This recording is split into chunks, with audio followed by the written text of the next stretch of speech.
When I opened my 80th birthday present from my children, I found 3 nursing home brochures, one from each of them, along with the suggestion that it was time for me to sell my house. Let me know where you're watching from today, and if you're new here, don't forget to like this video and subscribe to join our growing community. My name is Eugenia Blackwood, and I've kept a secret from my children for 15 years. They think I'm a poor widow living off Social Security in a rundown house in Queens. The truth: I'm worth $50 million and run one of the largest private charitable foundations in New York. But let me start from the beginning. I married my husband, Sterling Blackwood, when I was 22. He was a brilliant investor who turned a small inheritance into a fortune through smart real estate deals and tech investments. We weren't born wealthy.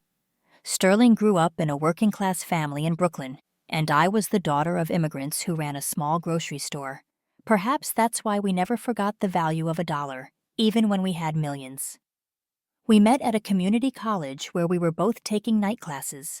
Sterling was working as a janitor during the day. Studying business at night, I was a secretary dreaming of becoming a teacher. I was a hot channel. Our first date was at a hot dog stand because neither of us could afford anything fancier. We fell in love over shared dreams and values, not money or status. When Sterling made his first big investment profit, instead of buying a fancy car or expensive clothes, he paid off his parents' mortgage. That's the kind of man he was, always thinking of others first.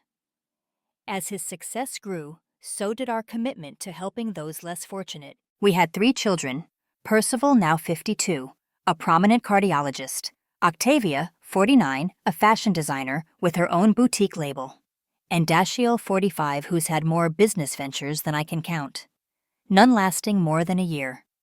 We raised them in comfort but not excess. They attended good schools but not elite prep academies. They had to work summer jobs, do chores, and earn their allowances. Sterling always said, money should be a tool, not a crutch. When they were young, we'd take them to volunteer at soup kitchens and homeless shelters. Remember, Sterling would tell them, we're not better than these people, we're just luckier. I thought these lessons had sunk in. I was wrong. As our children grew older, something changed. College exposed them to wealthy friends, and they began to resent our modest lifestyle despite our means. Percival especially grew embarrassed by our simple home and Sterling's refusal to join country clubs or buy luxury cars. "Dad, you're a millionaire who lives like a pauper," he complained during his medical school years. "It's embarrassing." Sterling just smiled sadly. "Son, I'd rather be a millionaire who lives like a pauper than a pauper who lives like a millionaire." The turning point came when Sterling died 15 years ago from a sudden heart attack. He was only 65, still full of life and plans. We had just finalized the establishment of our charitable foundation, planning to announce it to the children at Christmas. At his funeral, as I watched my children barely containing their eagerness to discuss the will, I made a decision that would change everything. They huddled in corners whispering about inheritances. While their father's body was still warm, I heard Percival telling his wife, Dad was worth at least $30 million. Even split 3 ways were set for life. That's when I knew I had failed as a parent. Despite all our efforts, our children had grown to value money over family inheritance, over integrity. Instead of revealing the true extent of our wealth, I let them believe Sterling had lost most of our money in bad investments. At the will reading, they discovered they would each receive $100,000, a substantial sum but far from the millions they expected. "That's it," Dashiell had exclaimed. What happened to the rest? Bad investments, the lawyer said following the script we'd prepared. The market crash of 2008 hit your father hard. This is what's left after debts. I watched their faces fall, saw the calculations in their eyes, as dreams of easy wealth evaporated. Not one of them hugged me or offered comfort. They were too busy mourning their lost inheritance to mourn their father. I moved from our Manhattan townhouse to a modest 2-bedroom house in Queens, put our valuable art in storage, and began living as if I were surviving on a small pension. The foundation operated quietly, with Xiomara Delgado as the public face, while I worked behind the scenes. Why? Because I wanted to know if my children loved me for who I was, not for what I could give them. The test began immediately. Their visits once frequent when they smelled. Money became sparse. Sunday dinners became monthly lunches, then quarterly obligations. They always had excuses, busy schedules, traffic, the kids' activities. The birthday party that changed everything was held in my small dining room. The wallpaper was peeling slightly. The furniture was secondhand, and the cake was from the local supermarket. I had spent the morning cleaning, trying to make everything perfect despite the modest surroundings. My children arrived separately, each with their spouse and a poorly wrapped gift. Percival came first with his wife Margot, both dressed in designer clothes that cost more than my supposed monthly income. He kissed my cheek perfunctorily and immediately began examining the house with a critical eye. "Mother, this place is becoming unsafe," he declared, running a finger along a windowsill. "There's dry rot in these frames. And these stairs. What if you fall?" Margot nodded sympathetically, though I caught her checking her watch repeatedly. "We worry about you, Eugenia, all alone in this big house." "It's not that big," I said mildly. "Just 2 bedrooms." "Exactly," Percival said. "Too much for one person to maintain." Octavia arrived next with her husband Charles, complaining about the neighborhood. "Really, Mother, I don't know how you can stand living here. It's so common. And is that gunshot residue on the sidewalk?" "That's chalk," I said. "The neighbor's children were drawing hopscotch." "Still," she sniffed, "it's not safe. Just last week, someone was mugged 2 blocks away." "That happens in Manhattan too, dear." "Yes, but in Manhattan you have doormen and security systems." Dashiell was last alone as usual after his 3rd divorce. He hugged me enthusiastically. He'd always been the most affectionate, but I could see him appraising the few pieces of decent furniture I'd kept. "Mom, you look tired," he said with genuine concern. "Are you eating properly? This kitchen is so outdated. Do all the appliances even work?" "Everything works fine, sweetheart." We sat down to dinner, a simple roast chicken with potatoes and vegetables. I noticed Octavia pushing food around her plate, barely eating. "Not to your taste?" I asked. "Oh no, it's fine," she said quickly. "I'm just used to different seasonings." After dinner, they gathered in the living room while I served coffee and cake. That's when they presented their gifts. "Happy birthday, Mother," Percival said, pushing an envelope across the table. "We've been talking, and we're worried about you living alone, so I've found the perfect solution." I opened the envelope to find a glossy brochure for Sunset Gardens Luxury Retirement Community. The tagline read, "Where your golden years truly shine." "It's the best facility in the tri-state area," Percival continued. "Full medical staff, gourmet dining, organized activities. You'll love it." Octavia presented her gift next. Another brochure, this one for Harmony Hills Senior Living. "It has an art studio and fashion shows," she said. "Much more your style than this place." Dashiell's offering was for Golden Acres Retirement Resort. "They have a casino night every week," he grinned. "You love cards, right, Mom?" I looked at each of my children in turn. "You all think I should leave my home." "It's for the best," Percival said firmly. "This house is too much for you to maintain. The roof needs work, the plumbing is ancient. And it's worth quite a bit now," Dashiell added eagerly. "The neighborhood's gentrifying. You could get maybe $400,000 for it." "Which would cover your retirement home fees for years," Octavia chimed in.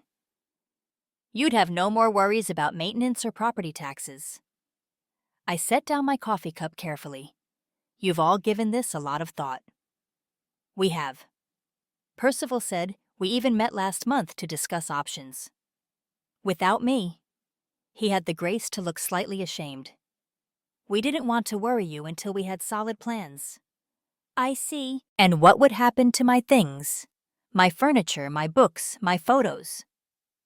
"Well," Octavia said brightly, "the retirement communities are furnished. You'd only need personal items. We could help you sort through everything."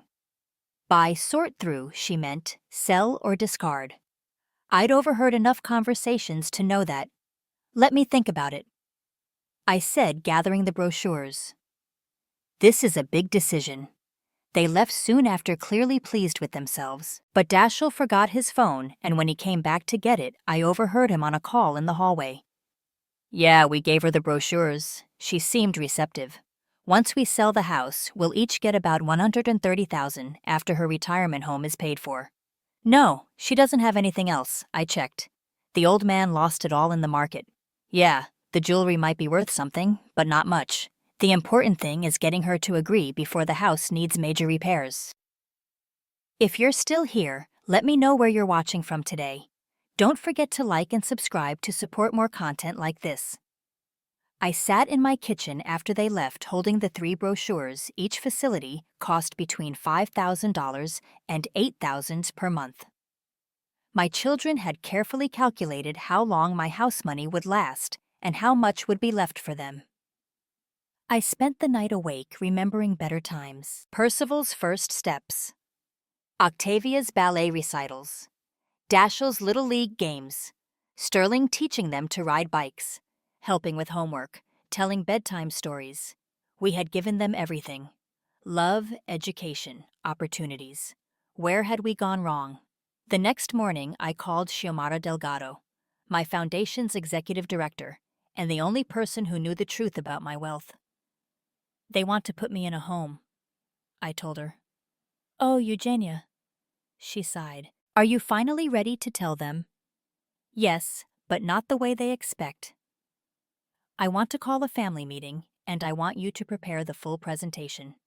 Everything, she asked. Everything, including the investigation reports. Over the next week, I made my preparations. I visited each of the nursing homes my children had selected just to see what they had chosen for me.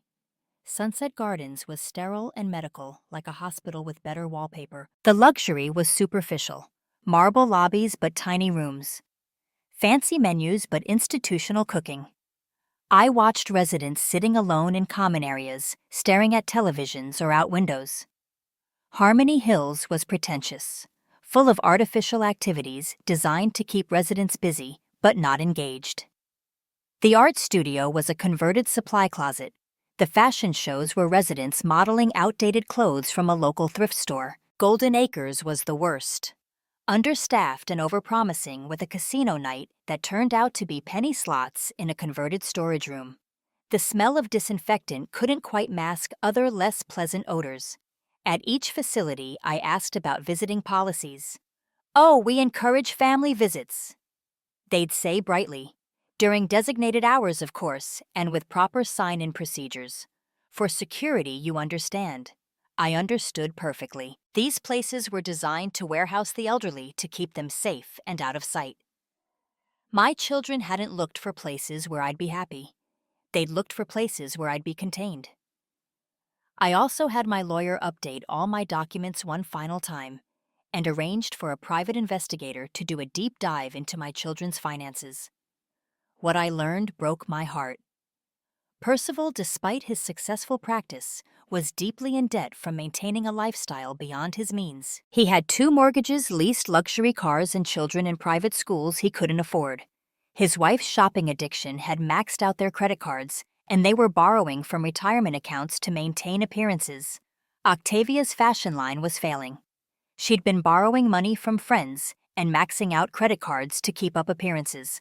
The boutique was months from bankruptcy. Her husband had gambling debts and they were behind on their mortgage payments. Dashiell had gambled away his trust fund and was being pursued by creditors. He'd been staying with friends couch surfing because he couldn't afford rent. His latest business venture, a cryptocurrency scheme, had left him owing money to some dangerous people. None of them had ever asked me if I needed help. Not once in 15 years had they offered to pay for a repair, buy me groceries, or help with bills. They assumed I was poor and left me to struggle while they lived beyond their means.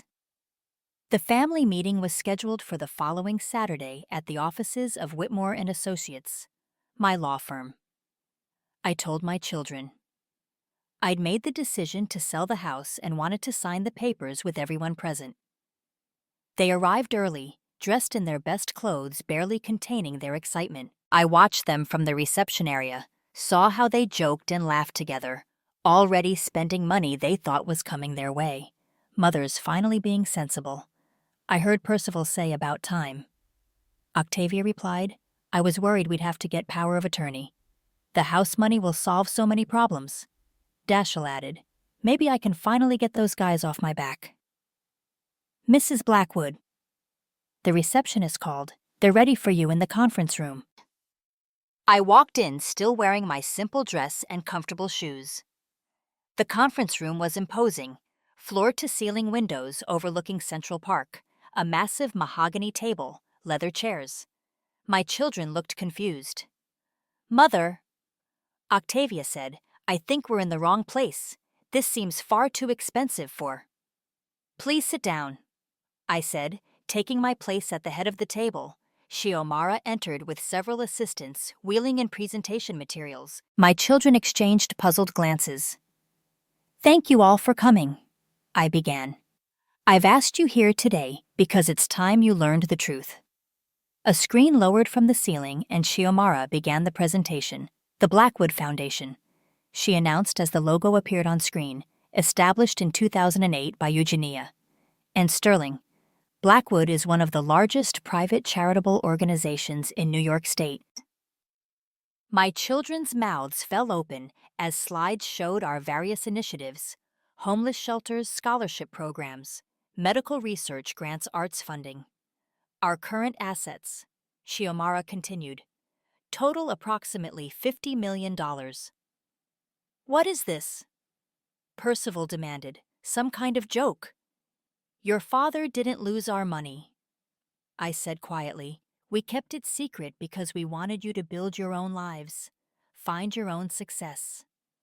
The foundation was our way of giving back. The next slides showed my real estate holdings, the Manhattan townhouse, now a museum, commercial buildings, vacation properties. This can't be right, Dashiell stammered. You've been living in that tiny house. By choice, I replied. I wanted to see if any of you would care for me without the money. If you'd visit because you loved me, not because you wanted something. The presentation continued with the findings from the private investigator, their debts, their financial mismanagement, their conversations about my supposed poverty and how to profit from it. You've been spying on us, Octavia gasped. No more than you've been calculating my worth, I replied. Every visit, every call, you were assessing what you could get from me. Did you know I had microphones installed after I overheard you discussing my estate at Thanksgiving? The room fell silent as the truth sank in. In 15 years, I continued, not one of you offered to help with a bill, fix a leaky faucet, or even shovel my walkway after a snowstorm. You complained about driving to Queens, about my small house, about the burden of having an elderly mother. Yet you all seemed very interested in my death, or at least in what you'd inherit. Mother, that's not fair, Octavia protested. We were concerned about your safety. Were you? I pulled out the nursing home brochures. These facilities you chose, did you visit them? Did you look at their ratings, their staff-to-resident ratios, their actual quality of care? Or did you just pick the ones that would leave the most money for yourselves?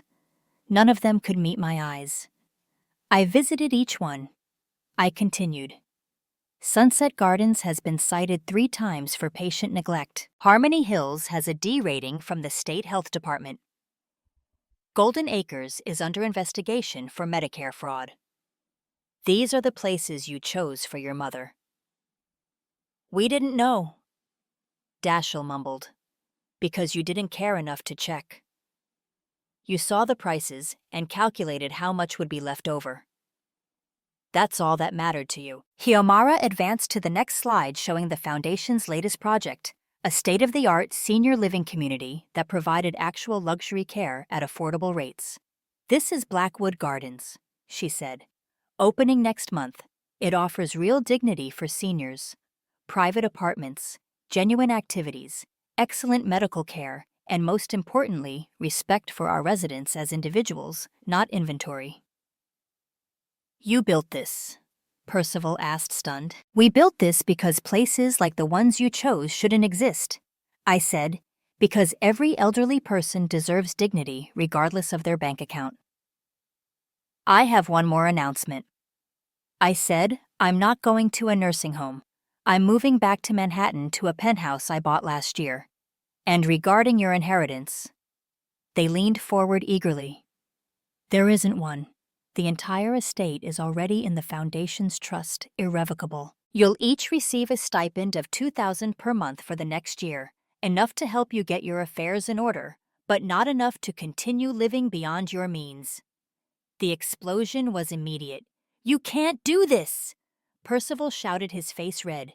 We're your children. We have rights. I'm your daughter, Octavia cried. How could you lie to us all these years? This is insane, Dashiell added. We'll contest this in court. You're welcome to try, my lawyer James Morrison said, calmly entering the room. But the foundation was established years ago, and all transfers are complete and legal. Your mother has been very thorough. Additionally, he continued, any attempt to contest will result in the immediate cessation of your stipends and potential legal action for the various schemes you've conducted over the years, including the attempted manipulation of an elderly person for financial gain. You're choosing strangers over your own family, Octavia spat. No, I said sadly. I'm choosing to honor your father's wishes and my own values. We wanted our money to help people who truly need it, not to enable our children's extravagance. I gestured to a stack of folders on the table. These contain evidence of your financial misdeeds, the bankruptcy fraud, Percival, the insurance scams, Octavia, the illegal gambling operations. Dashiell, I've protected you so far, but that protection ends if you fight this. Their faces went pale as they realized the extent of what I knew.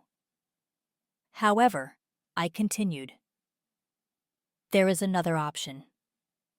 The foundation has programs that might interest you if you're willing to work for them. Percival, we fund a clinic in the Bronx that needs doctors willing to work with low-income patients. Octavia, we run an arts program that teaches fashion design to underprivileged youth. Dashiell, our job training initiative needs coordinators. You expect us to work for charity? Octavia asked incredulously. I expect you to work, period. I said the positions pay fair salaries, not what you're used to, but honest wages for honest work, and they come with one important benefit. What's that? Dashiell asked quietly. The chance to become people your father would have been proud of. They left the office in various states of anger and shock. I didn't try to stop them. Kiomara put her hand on my shoulder. You did the right thing, she said. Did I? I asked. Suddenly, feeling all of my 80 years, they're my children, who never learned the value of love over money. She replied, maybe now they will. The next few months were difficult. My children went through the stages of grief, denial, anger, bargaining, depression. They hired lawyers only to find my arrangements were indeed unbreakable. They tried to shame me publicly, but the story of a philanthropist giving away her fortune didn't quite generate the outrage they'd hoped for. I moved into my penthouse, a beautiful space with views of Central Park. I adopted a rescue cat named Milton and began actively managing the foundation again. My days were filled with board meetings, site visits, and strategic planning. But the nights were lonely. I'd lie awake wondering if I'd been too harsh, if I should have given them another chance. I missed them despite everything. The penthouse felt empty without the sounds of family. 6 months after the revelation, I received an unexpected visitor. It was Dashiell, looking thin but clear-eyed. Mom, he said when I opened the door. Can we talk? I made tea and we sat in my sunny kitchen. He looked around, taking in the modern appliances and stunning views. This is beautiful, he said softly. Not what I expected. What did you expect? I don't know. Something colder, I guess. This feels like home. Anywhere can feel like home with the right perspective, Dashiell. He nodded, then pulled out a folder. I've been thinking about what you said. About earning something real. He slid the folder across to me. I applied for the coordinator position. I start next week. I opened the folder to find his application, complete with a heartfelt essay about wanting to change his life. I've been going to GA meetings, he continued. Gamblers Anonymous, 60 Days Clean. And I've been volunteering at a soup kitchen, not for the resume, but because I needed to remember what matters. I felt tears spring to my eyes. Oh, Dashiell, I'm sorry, he continued, for everything, for only caring about the money, for not being a better son, for not seeing you, really seeing you, for so long. That was the beginning. Dashiell threw himself into his work, discovering a talent for organization and a passion for helping others. He started visiting regularly, not to ask for money, but to share stories about the people he was helping. Octavia took longer. Her boutique folded and she hit rock bottom before swallowing her pride and calling me. She didn't take the teaching position, but asked if she could audit the classes. I need to learn again, she said. From the beginning, I've forgotten why I loved fashion in the first place. Within a year, she was volunteering, using her industry connections to help graduates find internships. She started a sustainable fashion initiative, teaching kids to create beauty without exploitation. Percival was the last holdout. He maintained his anger for almost 2 years, refusing to speak to me. Then his wife left him taking the children, and he suffered a mild heart attack. I visited him in the hospital, the same cardiac unit he'd once headed. I'm alone, he whispered, looking at the ceiling. You don't have to be, I replied. He broke down then, this proud, accomplished man who'd measured his worth in dollars and status. I've lost everything. No, I said, taking his hand. You've lost everything. That doesn't matter. Now you have the chance to find everything that does. When he recovered, he sold his mansion, paid off his debts, and joined Doctors Without Borders for a year. When he returned, he took a position at our clinic with humility I'd never seen in him before. I spent my career treating wealthy patients who could afford the best care. He told me, I never realized the privilege of treating those who truly need help. Every day I remember why I became a doctor. Today, 4 years after that fateful birthday, my family is healing. We have Sunday dinners at my penthouse. Simple meals we cook together. My children have found purpose beyond money and discovered that helping others brings a satisfaction no luxury car or designer dress can match. The foundation has grown, and each of my children now sits on the board. They bring their unique perspectives and experiences to our mission. Percival advocates for healthcare initiatives. Octavia champions arts education. And Dashiell focuses on job training and rehabilitation programs. Last week, we celebrated my 84th birthday. My children arrived with homemade gifts. A scarf. Octavia knitted a photo album. Percival compiled a wooden jewelry box Dashiell carved in his woodworking class at the community center. Remember when we gave you those nursing home brochures? Dashiell asked, shaking his head. I'm so ashamed of that now. Don't be, I said. It was the wake-up call we all needed. After dinner, as we sat on my terrace watching the sunset over Central Park. Percival cleared his throat. Mom, we've been talking, he said. We want to establish a new branch of the foundation, one focused on teaching financial literacy and values-based living to young people. We don't want other families to go through what we did. Octavia added, we want to help parents teach their children that money isn't everything. We're calling it the Sterling Blackwood Values Initiative, Dashiell said. After Dad. We've already drafted a curriculum and secured matching funds from several donors. I couldn't speak for a moment, overwhelmed by the beauty of this turn of events. He would be so proud. I finally managed, of all of you. That night after they left, I sat in my study looking at a photo of Sterling. We did it, I whispered. It took longer than we hoped, but they understand now. The foundation continues to grow, touching thousands of lives. But its greatest success isn't measured in dollars or programs. It's measured in the transformation of my children from entitled heirs to compassionate human beings. Sometimes I wonder if I should have told them sooner, if I could have saved them years of struggling with materialism and debt. But I believe they needed to hit bottom to truly appreciate what matters. The hardest steel goes through the hottest fire. My story isn't just about money or charity. It's about the long, sometimes painful journey of teaching your children what truly matters. It's about having the courage to let them fail so they can learn to succeed on their own terms. If you're a parent wrestling with similar issues, remember this. Giving your children everything often means giving them nothing of real value. True love sometimes requires tough choices and the patience to wait for understanding that may take years to come. And to my fellow seniors facing pressure from children who see you as a bank rather than a parent, know this. You have the right to use your resources as you see fit. You don't owe anyone an inheritance. What you owe them is the opportunity to become better people, even if that means saying no. The greatest gift I gave my children wasn't money. It was the chance to discover their own worth, separate from their bank accounts. It was painful but necessary. And now as I watch them thrive in their new lives of purpose and meaning, I know it was worth every difficult moment. Thank you for listening to my story. If you found it helpful or thought-provoking, please like this video and subscribe to our channel. Share your own experiences in the comments below. Sometimes the best support comes from knowing we're not alone in our struggles. Remember, it's never too late to teach your children what matters, and it's never too late for them to learn. The path may be long and difficult, but the destination, a family united by love rather than divided by money, is worth every step.